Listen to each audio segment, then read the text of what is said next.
Bíblia comigo em Marcos capítulo 6, versículo 6. Marcos 6, versículo 6.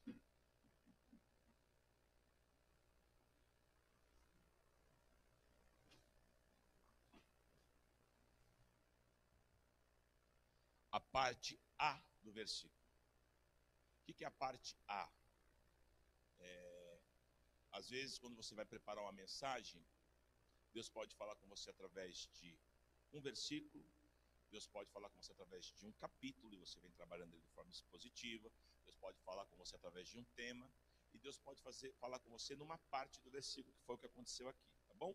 Então, Marcos 6, versículo 6, parte A, diz assim: e estava admirado da incredulidade deles. Amém? Feche seus olhos. Pai, fala conosco nessa noite, ministra as nossas vidas, nos ensina na Tua palavra. Nós queremos, ó Pai, antes de nos assentarmos à Tua mesa, recebermos essa palavra, esse maná, para que a gente possa sair daqui crendo, confiante na Tua palavra. Nós cremos, ó Deus, que esse é um momento ímpar, é um momento oportuno, é um momento maravilhoso, momento de filho, de poder sentar à mesa do Pai. Então nos dá, Senhor, da Tua palavra, nos dá da Tua verdade, para que possamos ser confrontados através da Tua palavra, para que possamos voltar para o centro da Tua vontade. Nós te louvamos e te agradecemos em nome de Jesus. Amém. Amém. Pode sentar, queridos.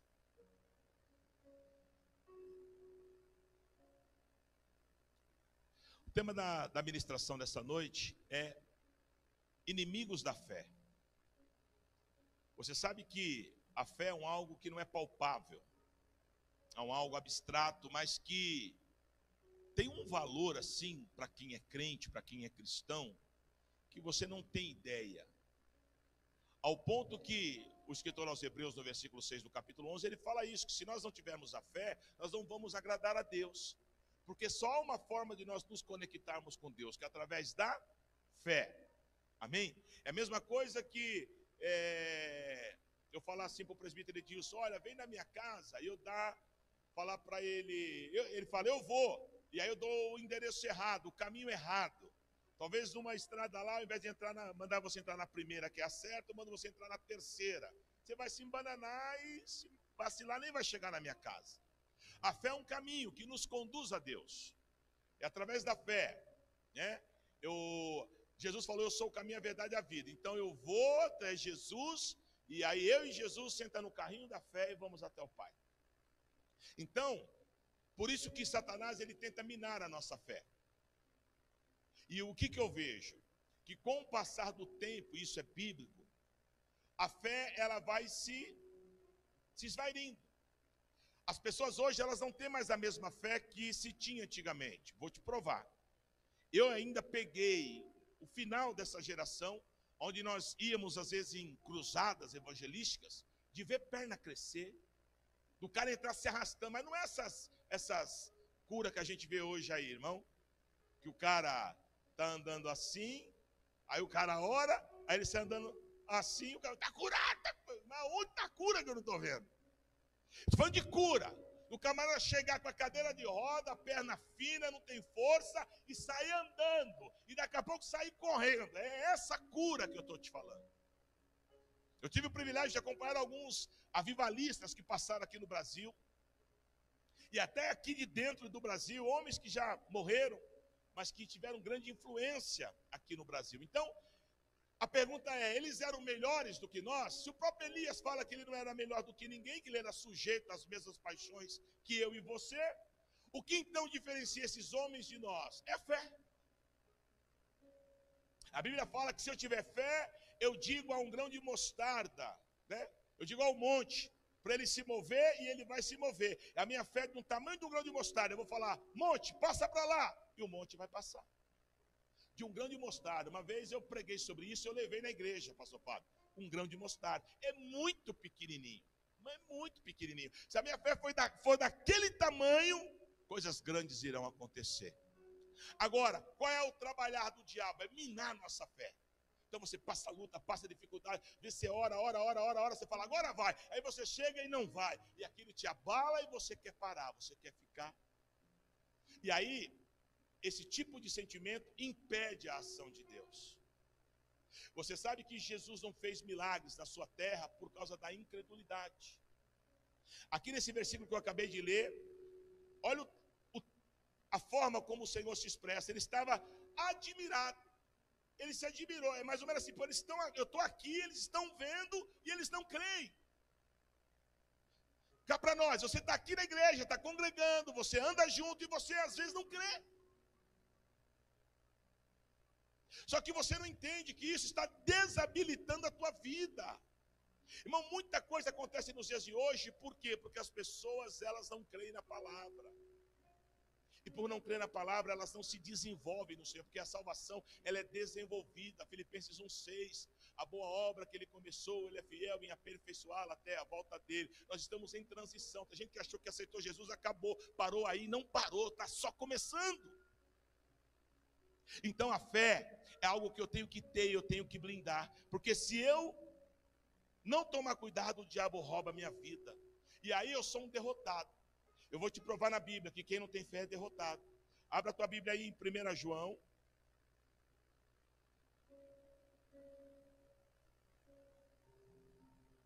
1 João capítulo 5,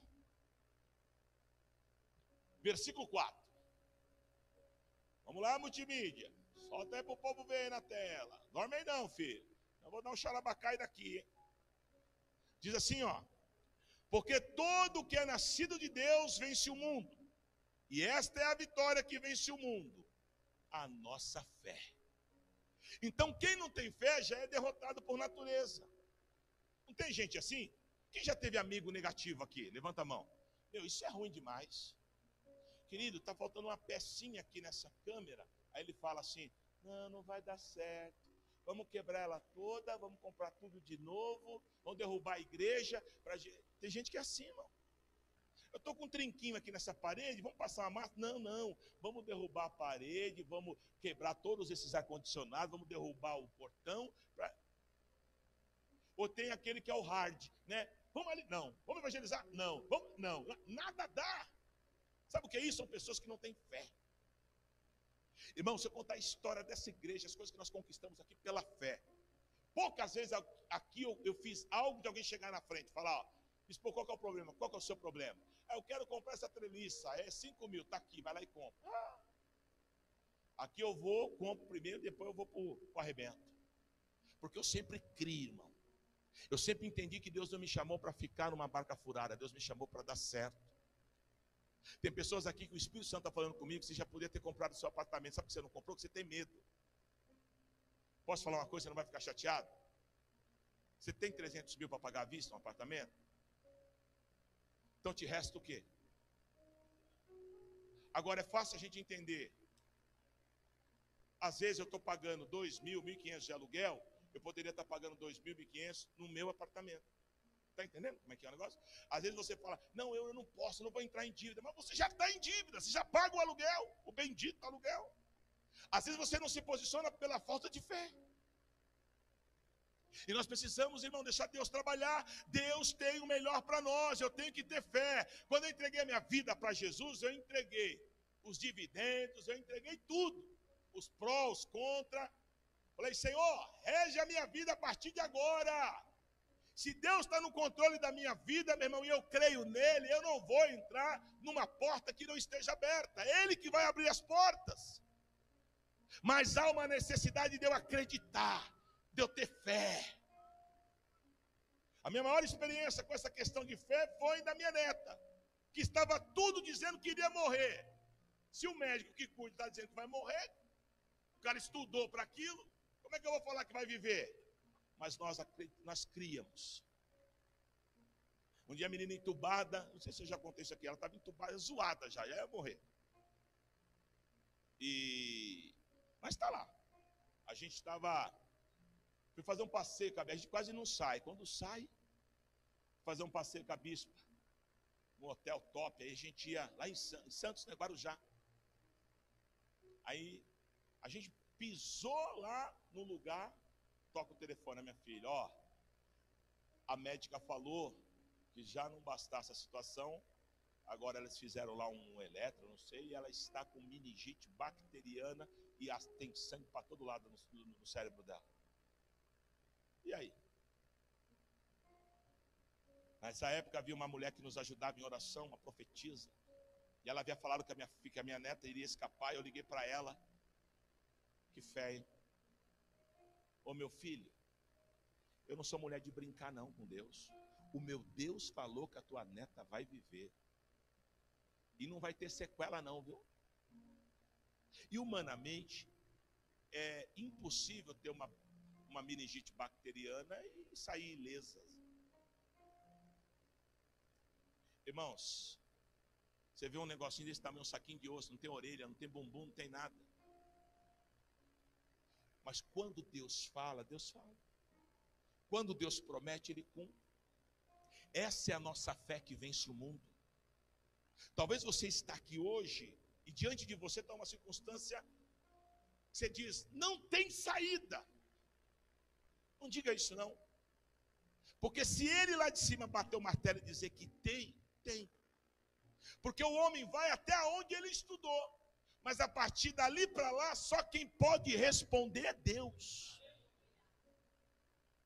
Então hoje nós andamos muito por aquilo que nós vemos. Então eu estou vendo, eu estou crendo. Essa não é a igreja que tem a mente reconstruída. A igreja, a ideia de reconstrução é voltar aos primórdios da palavra. E a minha palavra diz que o justo viverá pela fé. A minha palavra diz que um certo homem por nome de Moisés, junto com o povo, entrou no meio do mar e o mar se abriu. A minha Bíblia diz que Josué pisou na pedra junto com os sacerdotes e o Jordão abriu. Esse é o Deus que eu e você cremos. Ou ele mudou? Ele fazia e não faz mais? Não, ele é o eu sou. Ele continua sendo Deus, ele continua fazendo, ele continua operando, ele continua realizando milagres. E ele tem um milagre para a tua vida nessa noite. Eu creio. Se não for pela sua, seja pela minha fé. Amém? A tua fé, a minha fé é a arma a qual a gente vence o mundo. Quero trabalhar com você rapidinho aqui para a gente já passar a mesa do Senhor, alguns inimigos da nossa fé. Abra a tua Bíblia em João, capítulo 16, versículo 9. Evangelho de João, 16, 9.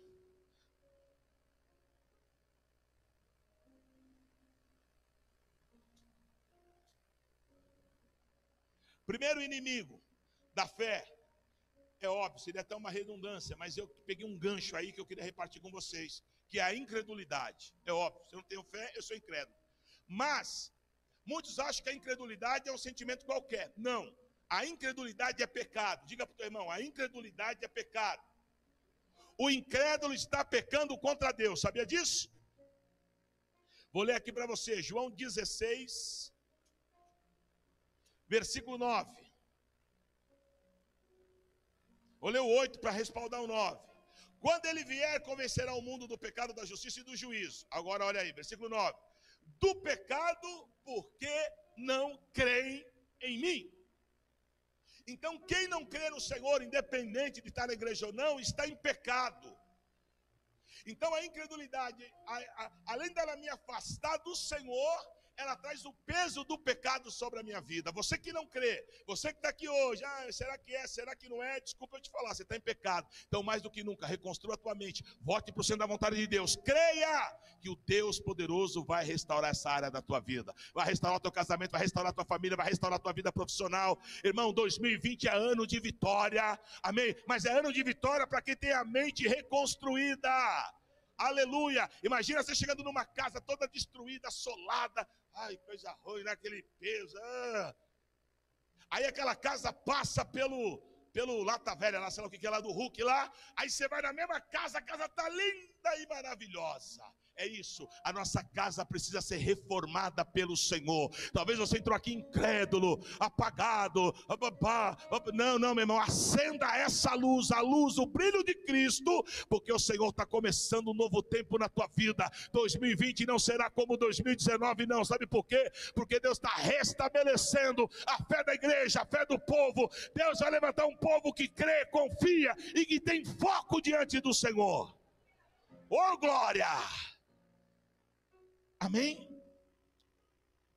João capítulo 10, versículo 26.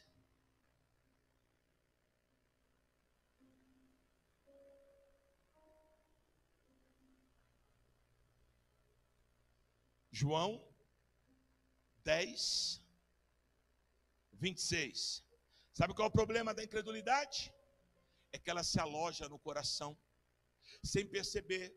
Você começa a ficar incrédulo, incrédulo. Quando você vê, olha aí, versículo 26. Mas vós não credes, porque não sois das minhas ovelhas. Porque quem é ovelha, crê. Quem é ovelha, ouve a voz do pastor. Às vezes a pessoa ela não se ligou e ela está tão assim, tão para baixo, que a incredulidade tomou tanto conta dela, que ela já não crê. E aí qual que é o perigo? Alojou a incredulidade, ela não crê, olha o que o Senhor diz. Que quem não crê é o que dele? Nada. Porque só é ovelha quem crê. Quem crê em Jesus aí? Todo mundo virou ovelha agora. Todo mundo. Isso é sério, meu irmão. Eu estou pegando uns ganchos da Bíblia, que a gente vai tudo no vai da val, só quer ver uma bobagem aqui? Mentira. Quem nunca soltou uma mentirinha, né? Mas a minha Bíblia diz que quem mente é filho do diabo. Você já parou para pensar que uma mentirinha que você está dando ali, você pode estar fazendo parte do clã dos capeta? Sério. É igual aqui. Eu não creio, eu sou de carne e osso, mas a Bíblia diz que quem não crê não é ovelha. A ovelha, o pastor fala e ele ouve. Amém? A incredulidade, Mateus 17, 20. Rapidinho, tá, gente? Mas é uma benção essa palavra. Mateus 17, 20. Diz assim, ó. E ele lhes respondeu: por causa da pequenez da vossa fé, pois em verdade vos digo que se tiverdes fé como um grão de mostarda, direis a esse monte, passa daqui para lá, e ele passará, e não vos será impossível. Amém? A fé, a incredulidade, ela impede a plena operação de Deus. Marcos 6, 5, vou abrir aqui e vou ler para você. Eu gosto de embasar na Bíblia, irmão, porque conta fatos não há argumento, né? Marcos 6, 5.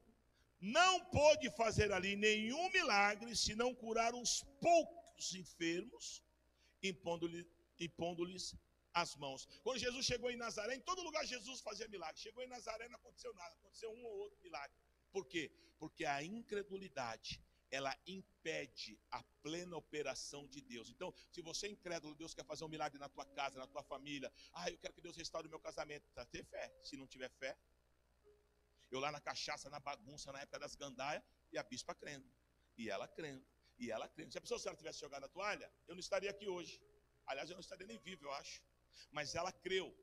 A fé, ela é exercitada no momento inoportuno, ou seja, no momento da contradição, da luta, é onde você coloca a tua fé em prática. E aí você vive o milagre do Senhor. Amém? E os incrédulos, além de impedir a plena operação de Deus, eles também terão um castigo de Deus. Será que é isso? Marcos 16, 6.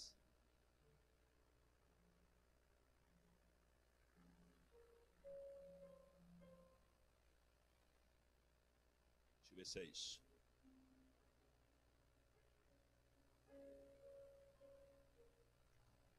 Espera aí, irmão, tem um outro texto aqui, se ele explica melhor. João 3.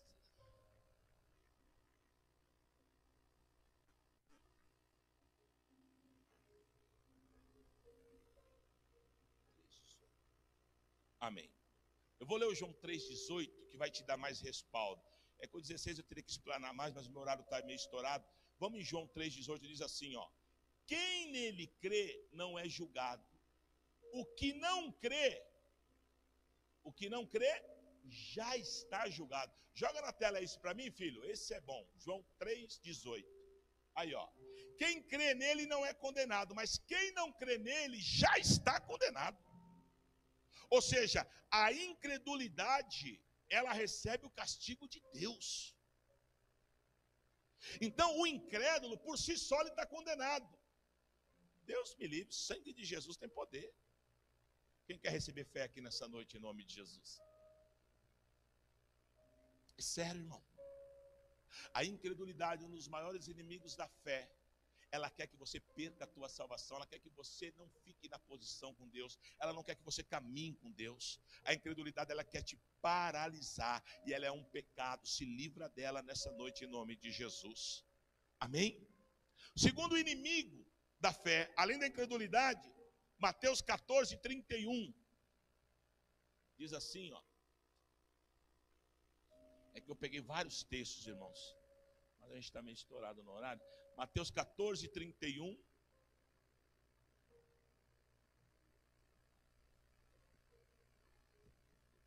Diz assim, ó. Quando Jesus está com Pedro andando por sobre o mar, ele diz assim, ó. E prontamente Jesus, estendendo a mão, tomou e lhe disse: homem de pequena fé, por que duvidaste? O segundo inimigo da fé é a dúvida. Quem aqui já teve dúvida? Quem aqui já teve dúvida quando foi batizado com o Espírito Santo? Fala a verdade. Que pensou assim: eu acho que eu estou imitando o pastor. Eu acho que eu estou imitando o diácono. Porque a dúvida, ela não é de Deus. Deus disse o quê? A palavra de Deus diz o quê? Sim, sim. O que passar disso vem da onde? Proveniência, procedência maligna. Amém? Por exemplo, Romanos 4:20 disse o quê? Que Abraão não duvidou, por isso que ele viveu a promessa. Agora a mulher dele deu uma risadinha lá, por quê? Porque duvidou, porque já era avançado em dias e não creu. Mas a dúvida, ela inviabiliza o meu milagre e a bênção.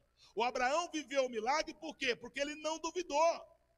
A dúvida é um adversário terrível que mata a nossa fé. Amém?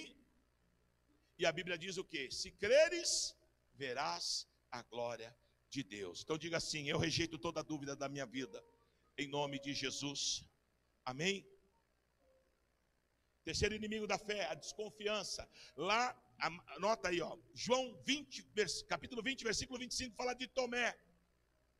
Tomé, quando Jesus ressuscitou, ele ficou cheio de desconfiança. Foram falar para ele: o mestre ressuscitou. Aí ele falou assim, ó: eu só acredito se eu pôr o dedo no buraco do prego. Que coisa feia, né?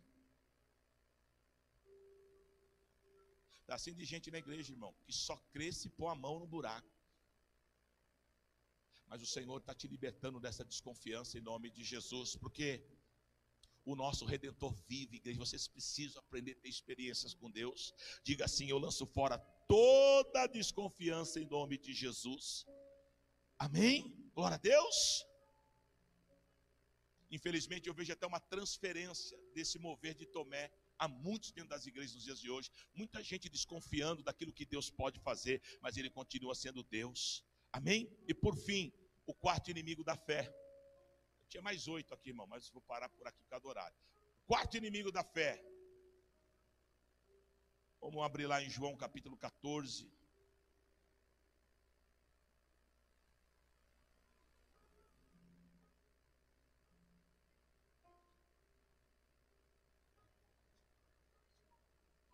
Aleluia.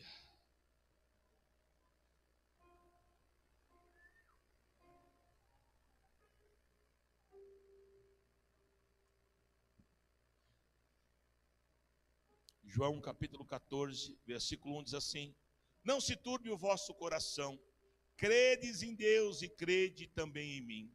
Na casa de meu pai há muitas moradas. Se assim não fora, eu não vou-lo teria dito, pois vou preparar-vos o lugar. E quando eu for e vos preparar o lugar, voltarei e vos receberei para mim mesmo, para que onde eu estou estejais vós também. Amém? Agora eu queria ler com vocês o versículo 27. Deixe-vos a paz, a minha paz vos dou. Não vou-la dou como o mundo a dá. Não se turbe o vosso coração e nem se atemorize. Amém?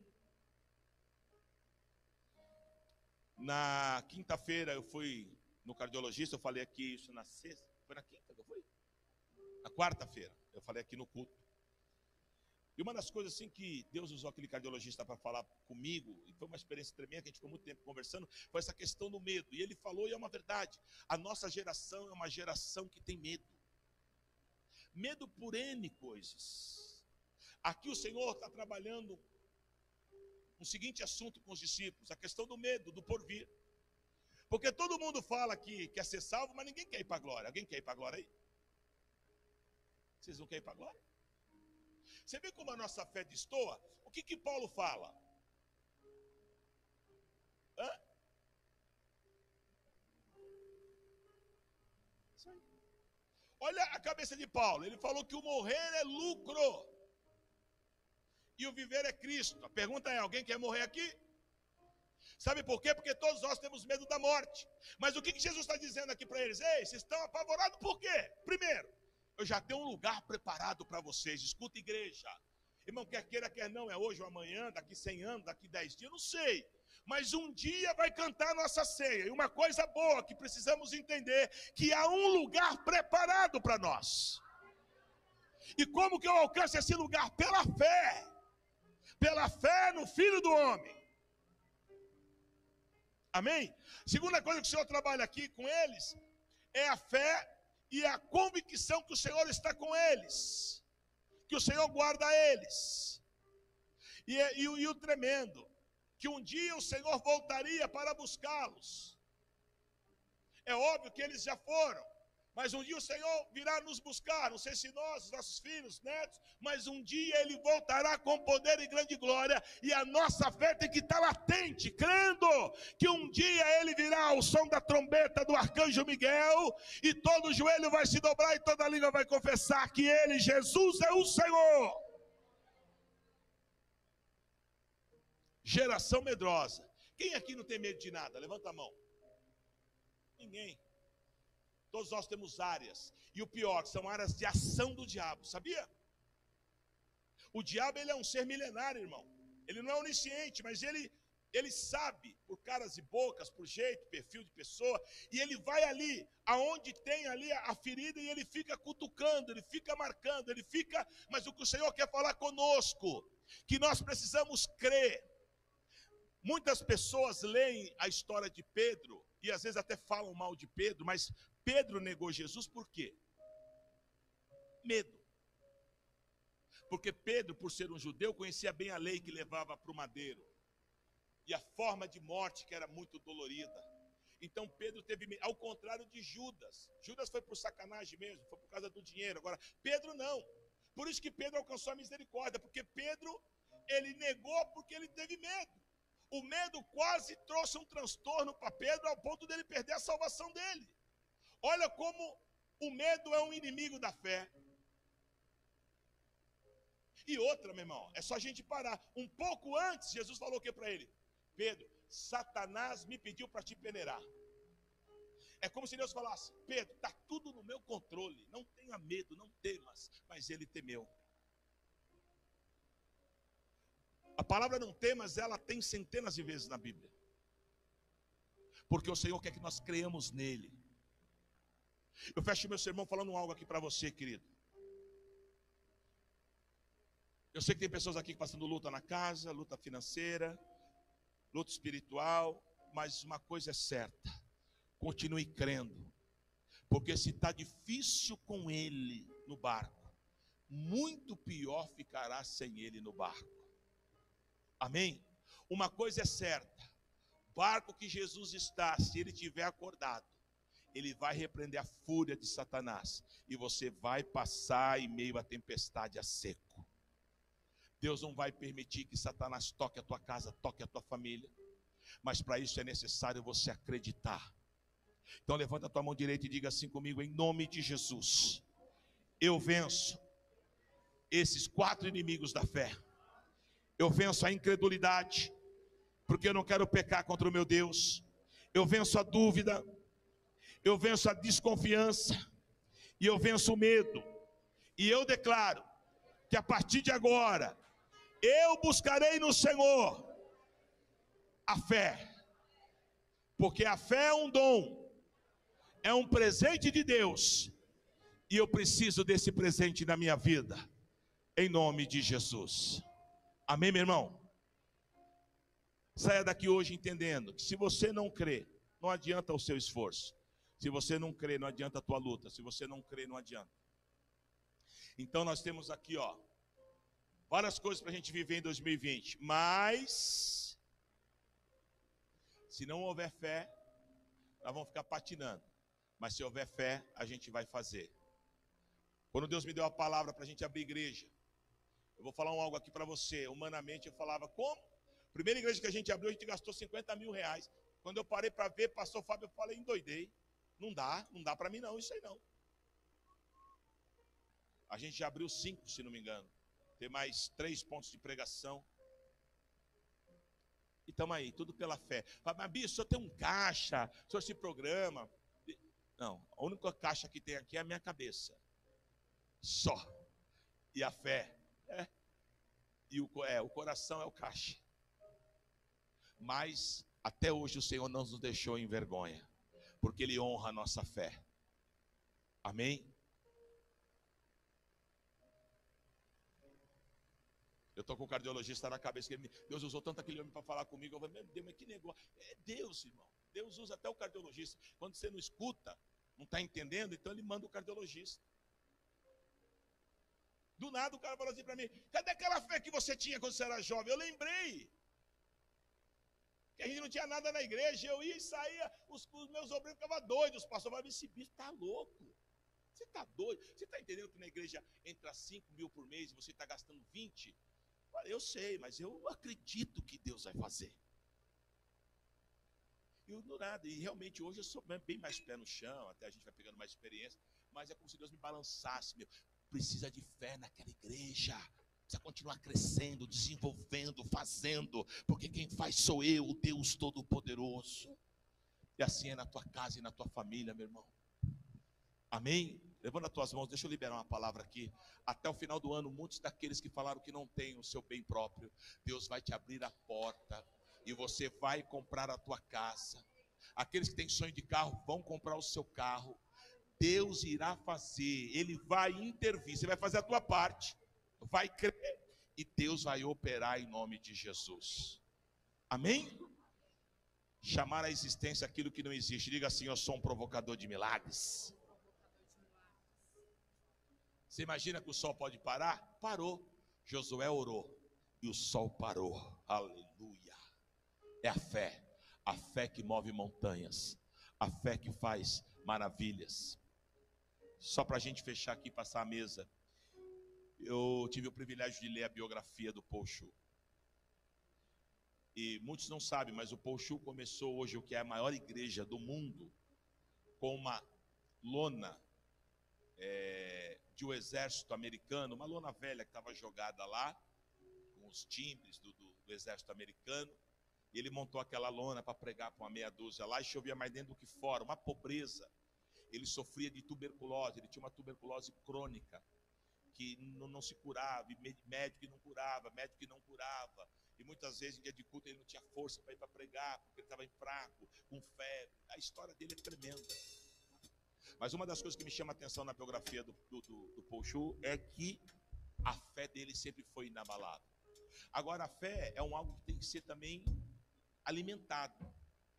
Por que muita gente não tem fé? Porque a fé, ela se alimenta através da oração. E lá na Coreia tem o que a gente chama de, são cisternas, cavernas de oração, que só cabe a pessoa entra e fica lá, só que eles oram assim, coisa de 4, 5, 6 horas, ficam internados dentro do buraco orando. Hoje, congrega na igreja do cara, assim, eu vou chutar que eu não sei, mas assim, autoridades, senadores, governadores, até o presidente vai na igreja do camarada.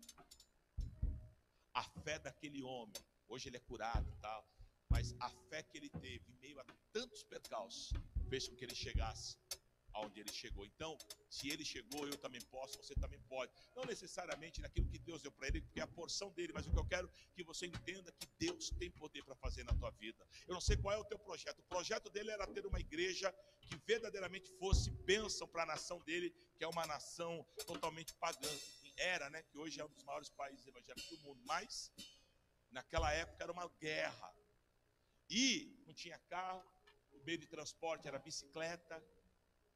Sim, quem tinha carro eram os ricos, eles não tinham, fazia obra de bicicleta. E hoje olha o que é. Então Deus tem poder. Talvez você fala, bispo, o senhor profetizou, levantei a mão por questão de educação, mas será que Deus vai me dar o meu apartamento tão sonhado? Vai, crê. O problema é você não crer. Se você não crer, não vai dar.